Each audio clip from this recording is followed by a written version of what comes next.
find one word to describe a life that's so hard to do. When a soldier gives their all, sometimes more, to bring freedom to me and you. I'm Charles Rowan. This is Bucky Morrow. Today, this ain't about me like it was in Oklahoma for the last few weeks. It's about poems that he's very good at. And all the years we knew him, we'd keep hearing these poems. They're true poems.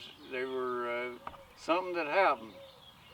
I don't have to tell too many of you out there that when you take a job as a youngster and you wind up retiring on that job, there's dangers out there. When you work cattle in the open country or in the hills, in the mountains, my favorite thing was going and helping them. I never worked cattle, I worked on a farm ranch. But I worked enough with them to know the dangers there. Every time you take a trip to the mountains or your horse may fall in a gopher hole, things can happen, and things did happen. And he wrote a poems about them. I wrote a poem about the best wreck he ever had. Yeah. And so I knew Bucky since he was a youngster, and all I remember when I first seen him is a cowboy hat, chaps, boots, and spurs. And that's the way his whole life was. And things went by, and he lived up around Mendota working cattle at O'Neill's and different places. I don't know all of them, he does. Then time went by. I knew him, I'd see him now and then, we knew each other, but then Uncle Sam had a different job for him. It was called Vietnam. Well, after the war was over, he came back. I never learned a thing about Vietnam because he never talked about it. He went right back to punching cattle, like that was the thing he's going to do the rest of his life. Well, I knew Bucky's dad. He was a Westerner. He could have took some of it after him. He was a businessman, a good one. He came back to choose a Western way of life. And well, I'd go help him work his cattle, or we'd go help my brother Carol. Let me explain Carol. Carol was my kid brother, 11 years younger than me. We grew up together. That's a sad thing that we lost him. We lost him after all those years, what, about 3 years ago? Right about this time of year. Yeah, and anyway, all those years, Bucky worked with him, I worked with him, I grew up working with him. And things happened and people would be helping us, and we'd come home, we might find a shade somewhere. We'd stop in it and we'd ask Bucky, you got another poem? He usually did. We'd listen to that poem and then we'd write on, not telling him, but we all agreed. Them was the best poems we'd heard. So today, he's got them with him here, and he's going to do these for the first time. And I'm sure that the public's going to agree with me. If they don't, they better vote some other way. Well, let's not talk politics. Anyway, you ready to do that? You bet. You bet. And I love you too, boy. good friend all these years.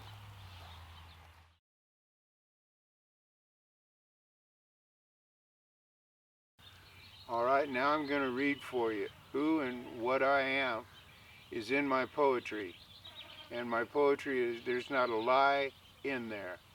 It's either happened to me or I watched it happen. I'll start out with a cowboy poem.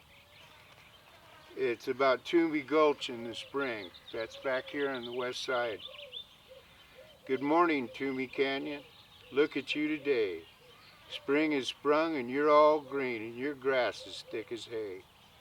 You're not so hard somehow. You look roly-poly and fun.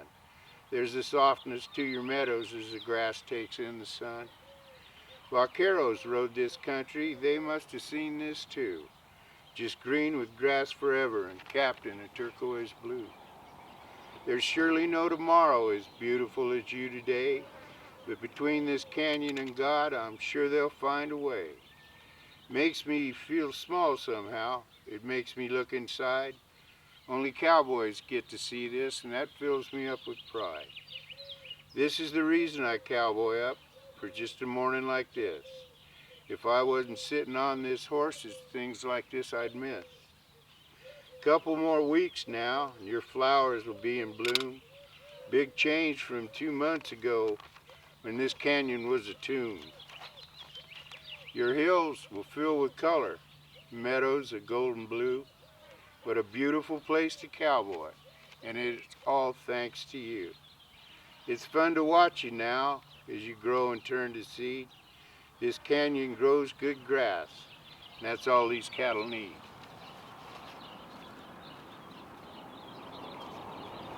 Like he said, I'm a veteran of Vietnam, and so I'll take these poems and read some war poems to you and then read cowboy poems, and it should work out. This is about where I'm from, Mendota, California. I was born on the west side, raised there next to a feedlot called Coit and Canny. I ended up in Nam, and this is the story of me and my friends from Mendota. What happened to my buddies, the class of '65? Half of us boys went to Vietnam and only half of us survived. I'm from Mendota, California. That's Mexican for mud flat. We all knew we were Americans and most enlisted, and that's a fact. Some of us the Army, the rest went to the Corps. Some of us after we got home saw we weren't coming home anymore. Then we read the statistics. We were number 2 in per capita death. Number 1 was Porterville, California, and that still takes away my breath. We served our country well. Their families know who we are. I'm talking about those families, the ones that show the gold star. I remember everyone, only a few of us remain. The years have come and gone, but it hasn't eased the pain. So here I sit, pen in hand. I can see every face. I wish I'd been there to hold their hand when they died in that faraway place. Only God has all the answers, why some live and others die, why some families are reunited while the others simply cry. This is called the Rio Hondo. I worked the ranch below Cantua and the ranch that bordered it to the north. And I got to know their ground. It's a beautiful ranch. The contrast seen in the morning, like a knife's been taken to the hill. The canyons are deep and dark, and all the world's still. The only sound is my horse's hoofs as I work my way back in. I'm sure that soon I'll find cattle, and then the work begins. Right now my thoughts are my own as I ride to the break of day. My horse feels good and he's apt to buck, but I'll ride him anyway. The sunlight now casts shadows as we climb the lights on my back, coming out of the Rio Hondo up to the old line shack. There's cattle all around me now. I look at each one I see. If I miss a sick one, the blame is square on me. Think I'll stop and rest Old Blue, step down and roll a smoke, look down this canyon at God's beauty and then take another toke. Day's half over and we've seen 'em all. The cattle are lying down. Me and Old Blue Horse have made the crest. Today we've covered ground. Old Blue can sense we're going home. His stride again's brand new. He's nickering down to his buddies. He's gonna eat. His day is through. I'll talk with the other cowboys and see what they did today. We'll have a smoke and take a draw. My life's the cowboy way. This poem I wrote about Charles Rowan. It's not today, but Father Time, it can't be stopped. It's called The Old Cowboy. The old cowboy lives on my corner. Sometimes he'll stop and talk.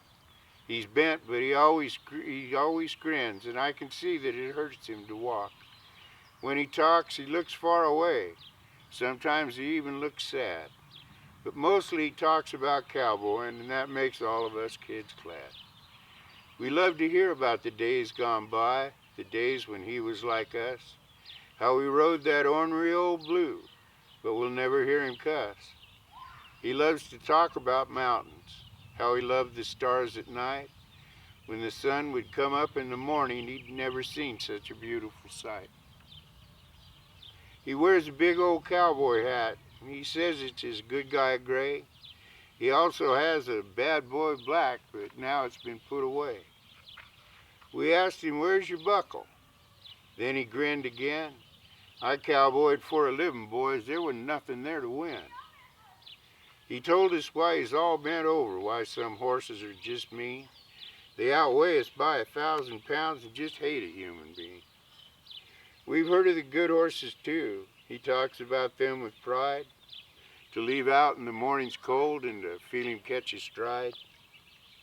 We can see his hands are broken when he leans down on his cane. They got that way from roping, he's lucky his thumbs remain.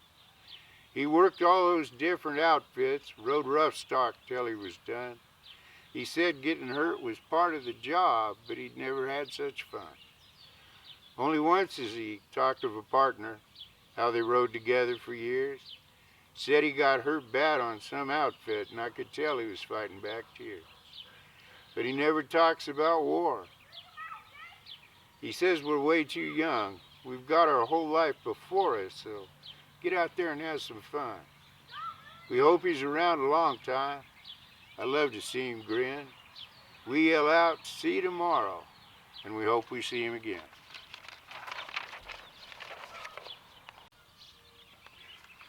It's called Not a Hero, a Warrior. Everybody that wears a uniform is a warrior. But that doesn't necessarily mean the man will be a hero. And this is why I wrote this poem. The word's used way too much today.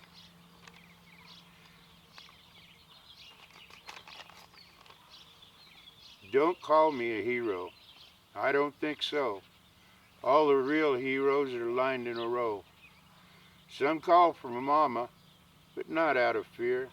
They knew they were dying, they just wanted her near. They'll never have children, no birthdays, no fun. They've given back life and now theirs is all done. So don't call me a hero. My life's long from done. They gave me this chance and I live in the sun. I have it tomorrow, one they won't see. In the words of this warrior, they're the heroes to me. It's called Cantua and Murrieta. Kind of a fun poem. Cantua Canyon, hard and straight up, where Murrieta was found. He was shot in his sleep, shot dead on the ground. The deputies weren't cowards, they just wanted him dead. And so proud of their kill that they cut off his head. They hated that Mex. What they didn't know was he was black-haired and blue-eyed and hated whites more. Born next to a mine and raised in bare feet, but picked up a gun when his mother got beat. He robbed the white folks and then he'd take flight, head for this canyon and disappear in the night.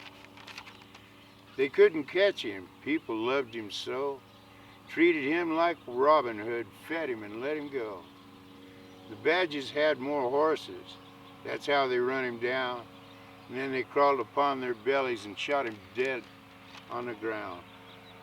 Maybe they weren't cowards, but they should have made a fight. They didn't have the balls, so they shot him in the night.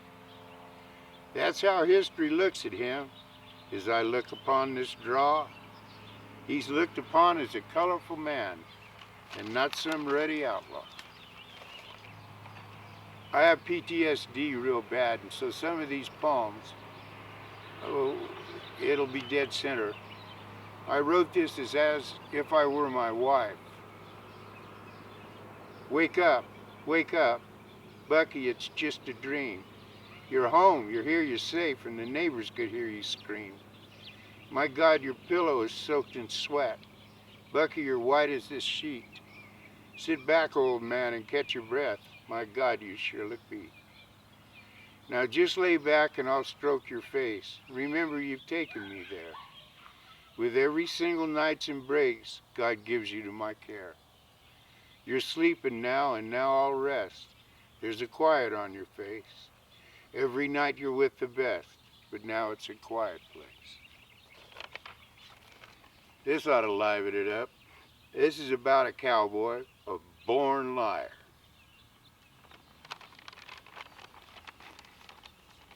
Cowboys love to lie about the broncs they've rode, how they rode that blue horse and never did get throwed, how they threw that perfect loop, just fed the coiled so, dallied and jerked him around, and then the healer let her go.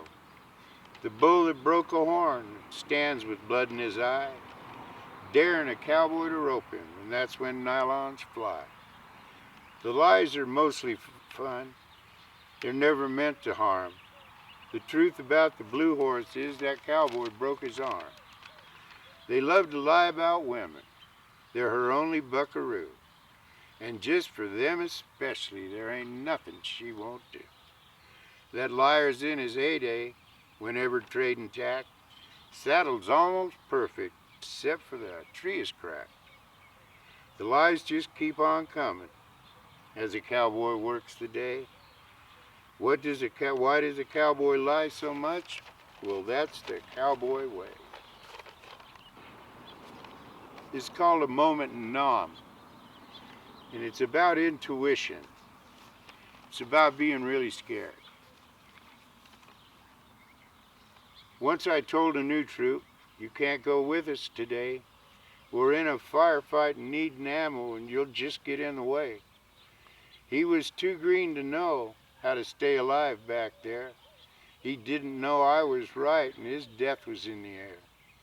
He had tombstones in his eyes. I've seen a lot of death. I didn't care about hurting his feelings. I didn't want to hear his last breath. I got ammo to the boys, and we finished that firefight. Freeman came over and asked me why, and so I told him why that night. I told him I felt things, and my mother was that way. I told him I saw death in his eyes, and he would have died that day. I knew he wasn't a coward. I knew he'd passed the test. He did all right in his first firefight and turned out to be one of the best. Freeman was a big black man, sort of easy in his way. He had a smile I'll always remember, and I know he'd have died that day. When I last saw him, he'd had his brush with death. He said he'd come to believe me, and he thanked me with every breath. He was healthy when I left Nam. I hope he got home okay. We were brothers and comrades in arms, and I think of him when I pray. I hope he learned this lesson. When it don't feel right, don't push it. But know when to step over fear and just get out there and do it. Love you, Freeman. It's pretty much about me and Carol and like that. Carol Rowan was my pard, my best friend. There wasn't nothing we wouldn't do for each other, period. And what I owned, he owned, and vice versa. I rode for a living out with the coyotes and lizards. Summer's crushing heat and winter's cold and blizzard. But weather's not the story. It's how we cowboys were. Independent, well, in a group. Damn good, and that's for sure. Roping takes an artist. Bronc riders get respect. Cowboys do it all, but mostly get neglect. You'll never make good money. If you're hurt, you don't get paid. Just try and buy a saddle. Takes a year to get it made.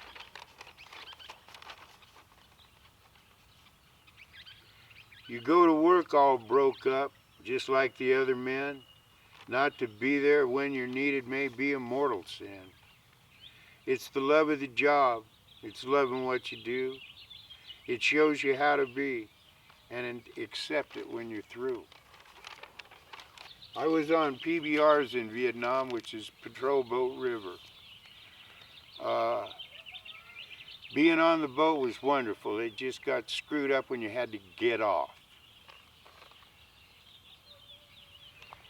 When I got to PBRs, my life was about to change. Those boys were hard cut, and some of them deranged. They all became my brothers.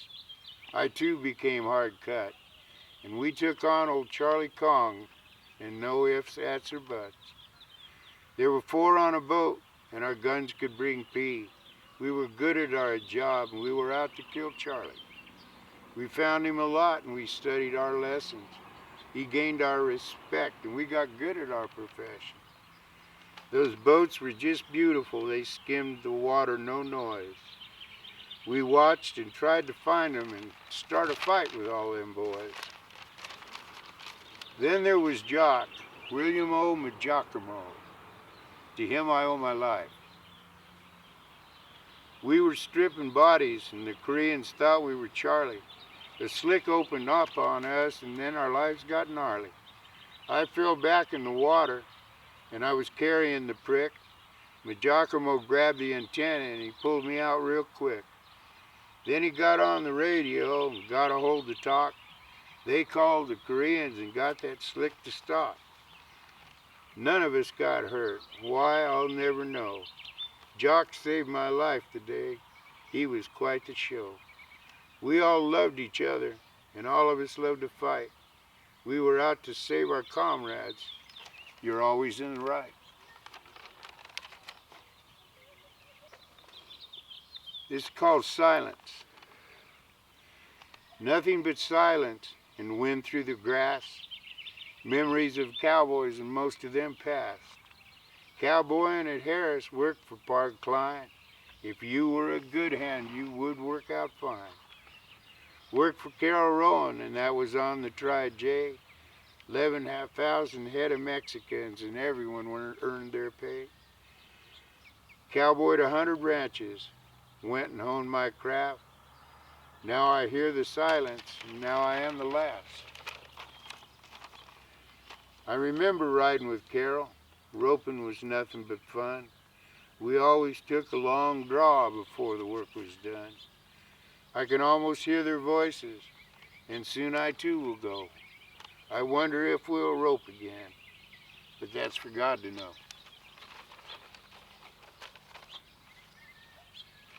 Seems everyone has a place in their life where they can sit and be quiet in their brain, hear the silence. This is called that place. Everyone has one, that quiet place in the sun, where life can come together after life has come undone. A quiet place of solace, where the world's not so near. A place to take a breath, a place of little fear. My place is just a little tree, just a tree that's made a stand, just an aging old sapling, but now it stands quite grand. My wooden chair sits under it, and I'll sit there with a smoke. Those things that were so dire are now less than a joke. I remember what's important and what it means to be. So I thank him for my life and the life of that little tree. This is one of the nightmares that I have. I have PTSD pretty good. A lot of people do, and they don't even know it. This is called a Vietnam nightmare. In the gray before deep sleep, when small rooms are in light dreams, little rooms with wavy halls where nothing's as it seems. Figures are dark shadows. There's breathing to the wall. The rooms are all alive, and I retreat back in the hall. I seem to run and look about. It's all wavy and light is dim. I run back into that room. Now someone's coming in. It's hard to tell the figure, but the haze around him's fear. And now I can feel the danger, and I can't let it get near. Yeah, I must put aside. I must remember who I am. And what this dream is all about, this nightmare's Vietnam. This is just called Cowboy. That group was pretty weathered, every one of them a hand. The sight of them all mounted was absolutely grand. We left out before the sun. Cowboys love that sound. There is a certain rhythm to the hoofbeats on the ground. We were all lined out, a job for every man. We got up in and to a trot and covered a lot of land. The gather isn't easy. Some cowboys go down. Noses never look the same after plowing up the ground. Some of us carried whiskey, and that always drew a crowd. We had gathered 11,000. That day we all stood proud. It was 75 sections. We cowboys all stood tall. I'd never had so much fun, not that I recall. Morning seemed like springtime, the afternoon like fall. To watch those boys at work, yelling their cattle call, was all I ever needed. To ride with men like that, they were all artistas, and I'd bet my life on that. I'm going to read about PTSD now. This is called All the Noise, Quiet. The loudest sound I've ever heard was nothing in the night. No insect, not one bird, just high-pitched ringing fright. It hurts your head and sores your eyes, this sound of dread and stifled cries. There is no normal at this time. I just can't share the quiet. Now I use this pen of mine to explain this quiet riot that I call life. This is just called straight up PTSD. When I leave what's safe and the people here aren't free, the world's now a different place, round-shouldered with bent knee. Green is still green and the sky's still blue, but it's what's not seen and it's what they'll do. It won't be where I look, it comes from deep inside. The slightest prick, the smallest hook, now there's no place to hide. Again I wish that I were safe. Why do I make these trips? Again I'm closer to the grave, now my mind slips. A downward slide is where I'm at, my mind is spinning round. A bony hand is upon my back and my feet aren't on the ground. My mind's gone back and I see the dead. Why must they live again? With open eyes they show the dread, and their dying is my sin. No matter who did take their life, the matter is they tried. They struggled and they stood the strife, but I was left alive. So here I sit with pen in hand. My breathing comes with pain. I went and fought for this free land, and now it's pushed me down again. This is pretty much about God. And I wrote this up in Canyon, and I felt so free, and I started understanding things. How does he know all of us, every hair on our head, exactly when we're born and when we draw each breath? He's there for our entire life.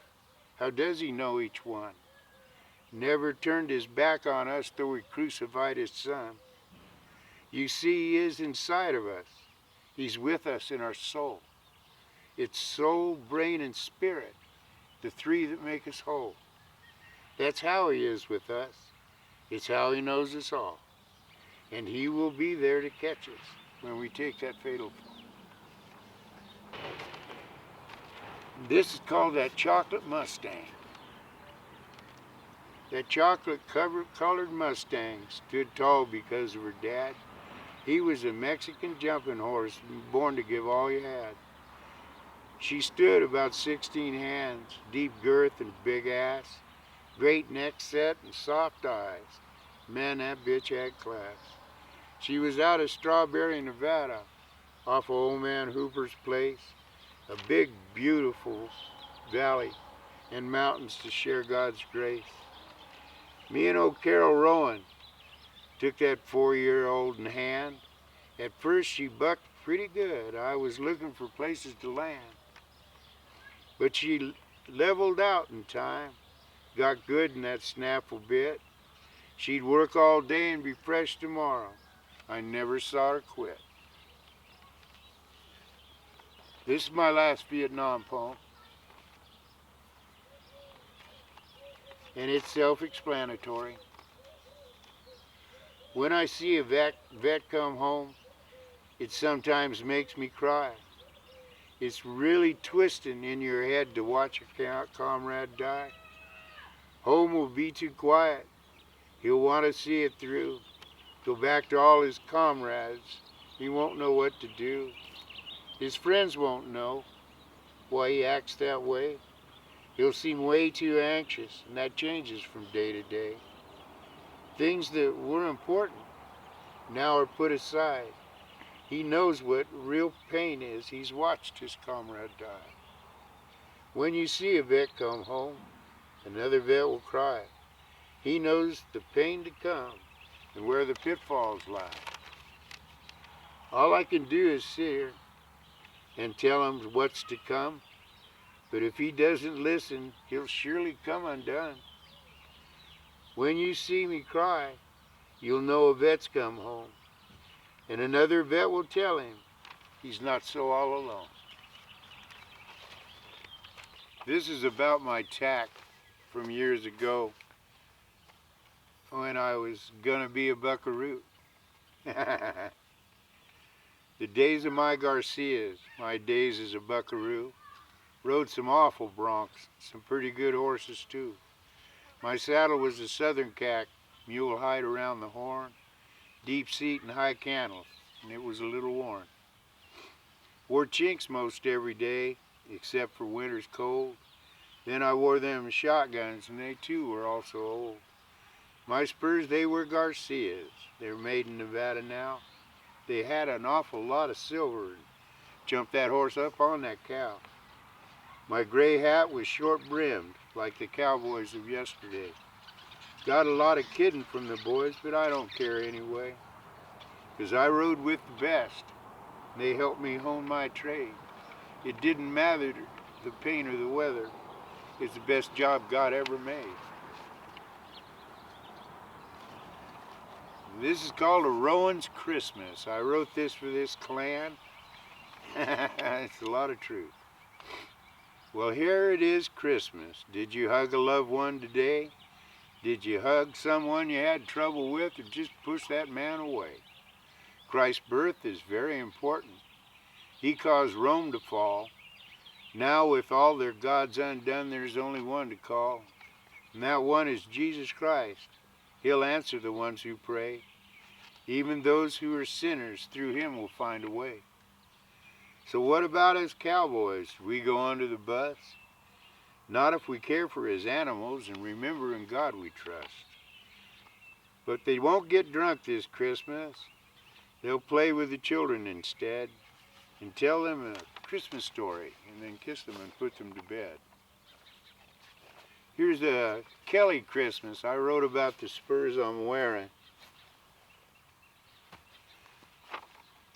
A pair of Kelly spurs. I look at them and remember my pop gave them to me on the 25th of December. Beautiful with silver inlay, short shank just for roping. I thank my dad with tears. Words were never spoken.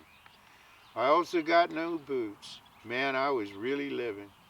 10 years old and proud from the presents he had given. Then my brother lost them while I was off in Nam. He didn't realize what they meant, and I don't think he gave a damn. Now it's been 50 years, and I found another pair. I traded my good K-bar, and I'm glad that cowboy'd share. Now when I put 'em on, I'm 10 years young. They remind me of those days before my life's undone. They're even more than that. They remind me of my dad. And though they are quite beautiful, sometimes they make me sad. Now when I look at them, the memories are clean.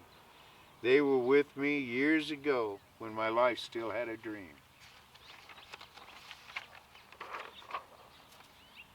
Okay, this was the eulogy that I wrote for Carol Rowan.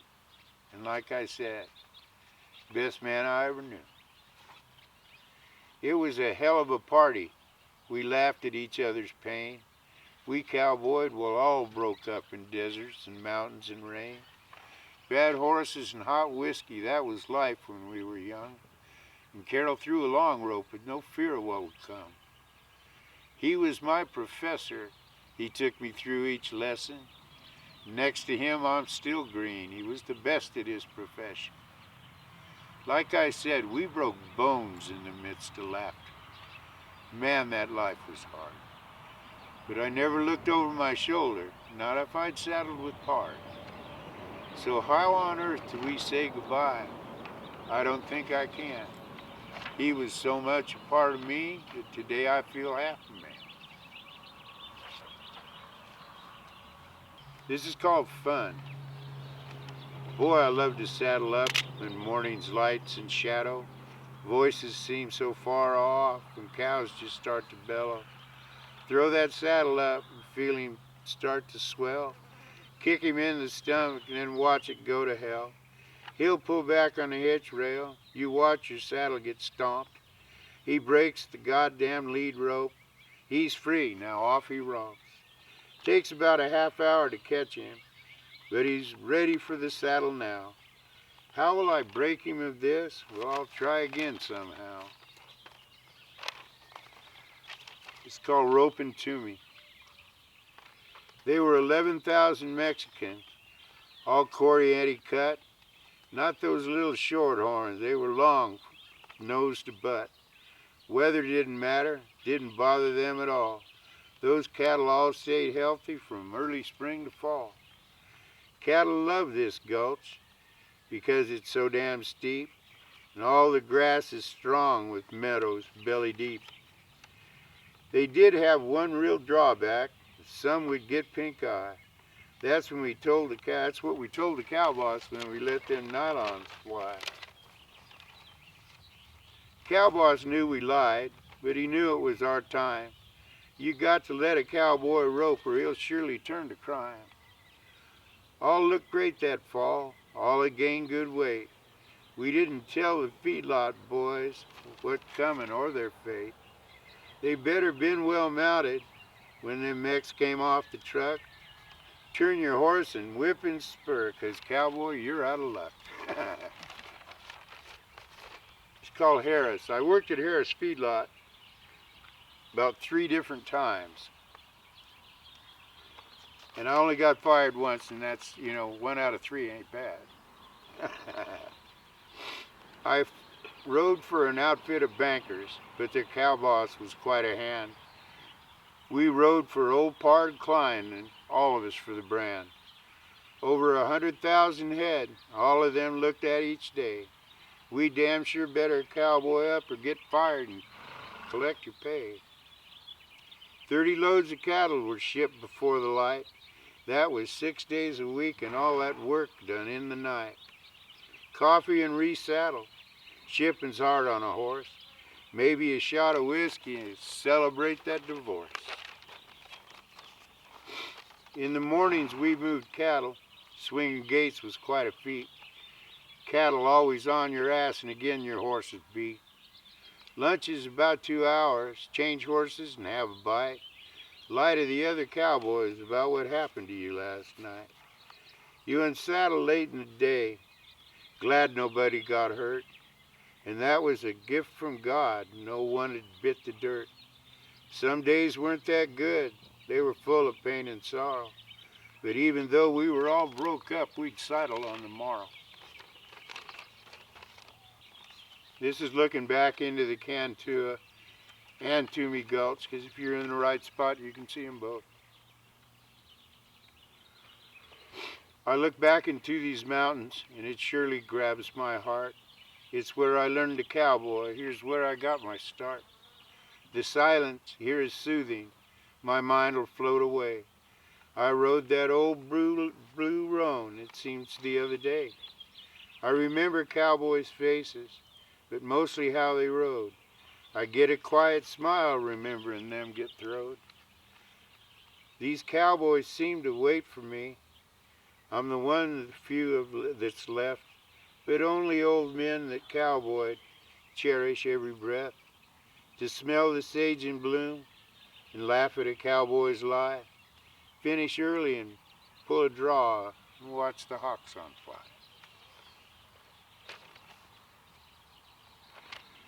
This is called Old Blue. I talk about him a lot because he really is 3 different horses that were blue roans. And each one of them was their own and a fine horse, I will say that. This happened to me in Provo, Utah. Out in Provo, Utah, on Jack Weimer's ranch, I saw a rangy blue horse and knew he'd be a chance. We'd gone up there to hunt.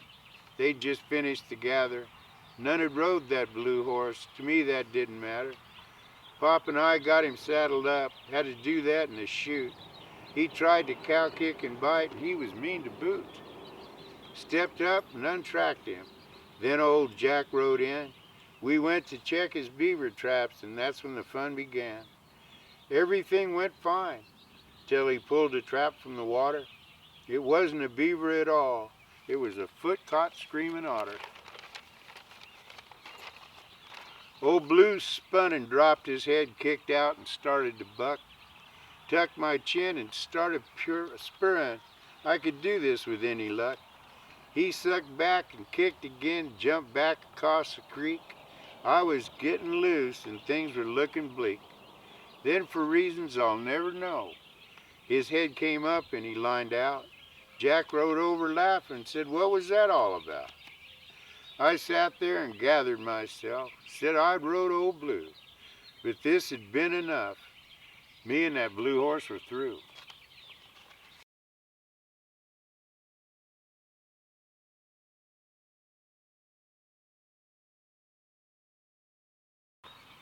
I want to talk to my fellow vets for a second. All you boys doing 3 and 5 tours and like that, things aren't ever going to be the same. You are different. Your mindset is different. What you have to do when you come home is find another vet. And you'll find out that you aren't alone. And that is the biggie. And it's hard to say to yourself, everything's so screwed up, I can't stand it. And when you don't say it to yourself and you live in a lie, you end up doing what a lot of vets do. They can't live with it. They kill themselves. And that sucks. You just spent all that time trying to stay alive to come home and hurt yourself.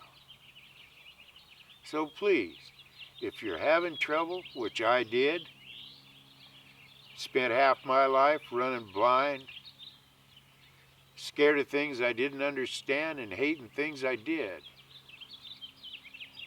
So remember, you're not alone. And that's the most important thing of all. We're not meant to be alone. And these feelings we have about death, you didn't have to be around it. You didn't have to see it. You were living with it. PTSD doesn't necessarily become worse with the man that was in combat. And remember that too. Because you pushed a typewriter or something like that, you got the ability to be as sick as that man that saw death every day. So find somebody. Go to the VA. Go to the vet center. Please. Today we enjoyed filming the videos of Bucky Morrow and his poems, which we think are the greatest ones we've ever heard.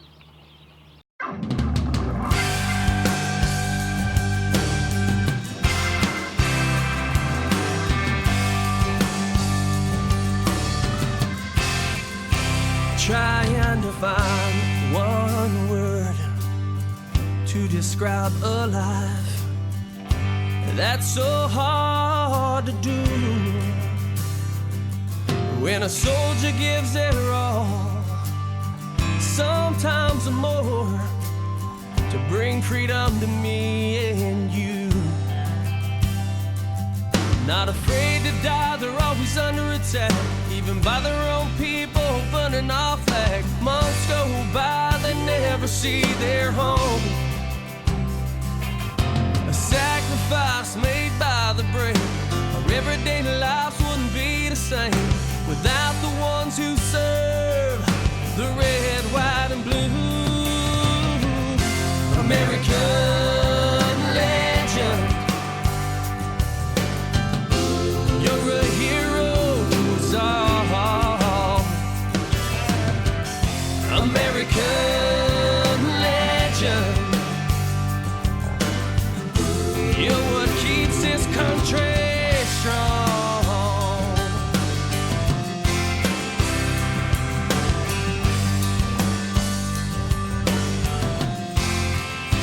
There's not a soul in these great states who hasn't been touched by what you've done. No, no. Deep down inside, when the colors are raised high, you can't help but to be proud of where you're from. Now I know what honor is. When 21 guns shed 1 million tears, you hold the road to this life I lead. Every night I say a prayer, asking the Lord to bring you back here to the home of the brave and the land of the free. American legend, you're a hero to us all. American legend, you're what keeps this country strong. Yeah, yeah.